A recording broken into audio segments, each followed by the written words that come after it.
T20 ലോകകപ്പിൽ ആദ്യ മത്സരത്തിൽ ദക്ഷിണാഫ്രിക്കയോടേറ്റ കനത്ത തോൽവിക്ക് പിന്നാലെ ഇനി ദക്ഷിണാഫ്രിക്ക ജയിക്കാനുള്ള പ്രാർത്ഥനയിൽ കൂടിയാണ് ടീം ഇന്ത്യ. ദക്ഷിണാഫ്രിക്കയോട് 76 റൺസിന് തോൽക്കുകയും വെസ്റ്റ് ഇൻഡീസ് സിംബാബ്വേക്കെതിരെ 107 റൺസിന് തകർപ്പൻ വിജയം നേടിയതോടുകൂടി തന്നെ ഇന്ത്യയുടെ സെമി പ്രവേശനവും ഇപ്പോൾ ചോദ്യചിഹ്നമായി മാറിയിരിക്കുകയാണ്. സൂപ്പർ 8 ഗ്രൂപ്പ് 1-ൽ നിലവിൽ പോയിന്റ് പട്ടികയിൽ 3-ാം സ്ഥാനത്താണ് ടീം ഇന്ത്യ. സെമി ഫൈനൽ സാധ്യതകൾ നിലനിർത്താൻ ജയത്തോടൊപ്പം തന്നെ മറ്റു ടീമുകളുടെ മത്സരഫലവും ടീം ഇന്ത്യയെ സംബന്ധിച്ച് നിർണായകമായി മാറിയിട്ടുണ്ട്.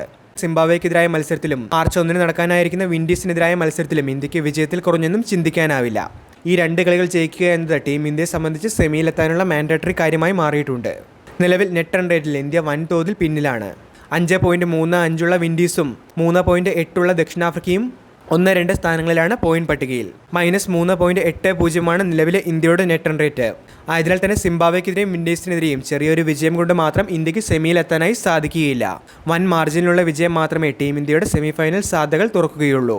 ഇന്ത്യ സിംബാബ്വെ മത്സരം നടക്കുന്ന വ്യാഴാഴ്ച 3 മണിക്ക് നടക്കുന്ന വെസ്റ്റ് ഇൻഡീസ് ദക്ഷിണാഫ്രിക്ക പോരാട്ടമാകും ഇന്ത്യയുടെ സെമി പ്രവേശനത്തിൽ നിർണായകമായി മാറുക.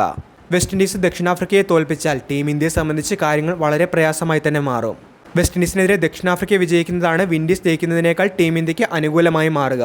ദക്ഷിണാഫ്രിക്ക ബാക്കിയുള്ള 2 മത്സരങ്ങളും വിജയിക്കുകയും ഇന്ത്യ തങ്ങളുടെ മത്സരങ്ങൾ വിജയിക്കുകയും ചെയ്താൽ ഇന്ത്യക്ക് 2-ാം സ്ഥാനക്കാരായി സെമിയിലെത്താനായി സാധിക്കും. വെസ്റ്റ് ഇൻഡീസ് ദക്ഷിണാഫ്രിക്കയെ തോൽപ്പിക്കുകയും ഇന്ത്യ തങ്ങളുടെ 2 മത്സരങ്ങളും ജയിക്കുകയും ചെയ്താൽ ഇന്ത്യ, ദക്ഷിണാഫ്രിക്ക, വിൻഡീസ് എന്നീ ടീമുകൾക്കും 4 പോയിന്റ് വീതമായിരിക്കും ലഭിക്കുന്നത്. ഈ സാഹചര്യത്തിൽ നെറ്റ് റൺ റേറ്റ് ആയിരിക്കും വിധി നിർണ്ണയിക്കുന്നത്. നിലവിലെ റൺ റേറ്റിൽ ഇന്ത്യ ഏറെ പിന്നിലായതിനാൽ തന്നെ വമ്പൻ വിജയങ്ങൾ മാത്രമേ ഇന്ത്യക്ക് സെമിഫൈനൽ തുറന്നിടുകയുള്ളൂ. മാർച്ച് 1-ന് വിൻഡീസിനെതിരെ ഈഡൻ ഗാർഡൻസിൽ വെച്ച് നടക്കാനായിരിക്കുന്ന മത്സരം തീർച്ചയായിട്ടും ടീം ഇന്ത്യയെ സംബന്ധിച്ച് ഒരു ക്വാർട്ടർ ഫൈനൽ മത്സരമാകാനുള്ള സാധ്യതകൾ തന്നെയാണ് കാണുന്നത്.